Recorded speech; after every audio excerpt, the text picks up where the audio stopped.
আসসালামু আলাইকুম রহমতুল্লাহ। 2024-25 শিক্ষাবর্ষে যারা অনার্সে আবেদন করেছেন অনেকেই জানতে চাচ্ছেন যে চট্টগ্রাম কলেজে আপনারা কিভাবে আবেদনের ফিটা প্রদান করবেন। তো আপনাদের জন্য এই নোটিশটা দেখতে পাচ্ছেন, এখানে আমাদেরকে বলা হচ্ছে যে প্রাথমিক আবেদন ফর্ম প্রিন্ট করার পরে কলেজে ভর্তি ওয়েবসাইট, এই ওয়েবসাইটটাতে যাইতে হবে। যাওয়ার পর ইউজার আইডি পাসওয়ার্ড দিতে হবে, সিটিজি স্টুডেন্ট দিয়ে লগ ইন করতে হবে, তারপর অ্যাপ্লিকেশন আইডি এইগুলো যাইতে হবে, সব দিতে হবে এবং উপায় রকেট বিকাশে লগ ইন করে এইভাবে টাকাটা পে করতে হবে। ঠিক আছে, সো আমরা এখন আপনাদেরকে হালকা একটু দেখাই দিব কিভাবে করতে হবে। ওকে, তো সর্বপ্রথম আমরা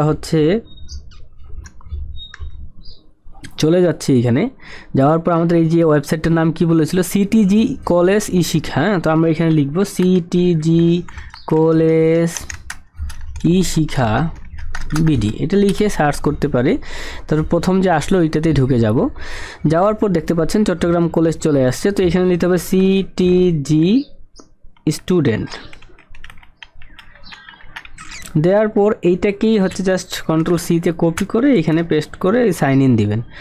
দেওয়ার পর সিম্পল বিষয় এমন আসলো, অ্যাপ্লাই ফর অ্যাপ্লিকেশন ফর্মে ক্লিক করতে হবে। এইখানে যা আছে তাই থাকবে। এইখানে আমরা দিব 1 2 3 4 5 6 7, হ্যাঁ এমনি দিলাম। মানে এইখানে আপনি কি করবেন, NU অ্যাপ্লিকেশন আইডিটা বসাবেন এই জায়গায়। ঠিক আছে, 7 সংখ্যার। আমরা আপাতত এমনি দিলাম।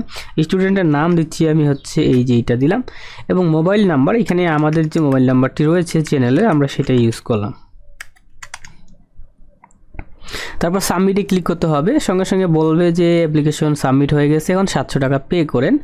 এখন আমরা যে সুন্দর করে কি করব, আমাদের যে বিকাশ আছে বিকাশে চলে যাব। ওকে, তো সকলের কাছে রিকোয়েস্ট, এই ভিডিওতে একটা লাইক করতে কিন্তু ভুলবেন না। ওকে, সো আমরা চলে এসেছি আমাদের বিকাশে আসার পর আমরা সিম্পল বিষয়, আমরা চলে যাব এডুকেশন ফি, এইখানে ট্যাপ করব।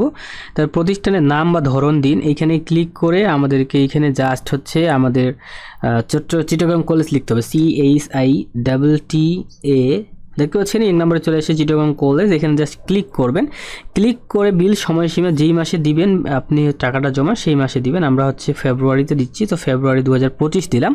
স্টুডেন্ট আইডি মানে এই যে আপনার দিয়েছিলেন যেই স্টুডেন্ট আইডিটা সেটা দিবেন। তো আমি এখানে যেহেতু 7 পর্যন্ত দিয়েছিলাম টেস্ট করার জন্য, সো পে করতে গিয়ে জানে ক্লিক করার সঙ্গে সঙ্গে আমাদের যে নাম দিয়েছিলাম সেই নামটা কিন্তু এইখানে কিন্তু চলে আসছে। দেখতে পাচ্ছেন নামটা এইখানে চলে আসছে।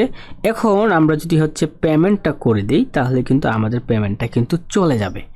তো আমরা এখানে টাকাটি পেমেন্ট করতেছি না, তো আপনারা জাস্ট টাকাটি পেমেন্ট করে দিবেন।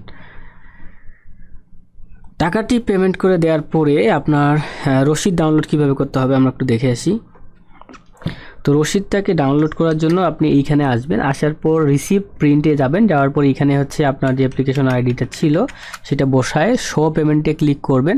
তখন এইখানে কিন্তু রিসিপ্টটা দেখাবে, এটাকে জাস্ট ডাউনলোড করে নেবেন, প্রিন্ট করে ফেলতে পারবেন। তো এইভাবে মূলত টাকাটি জমা দিতে হয়। আল্লাহ হাফেজ।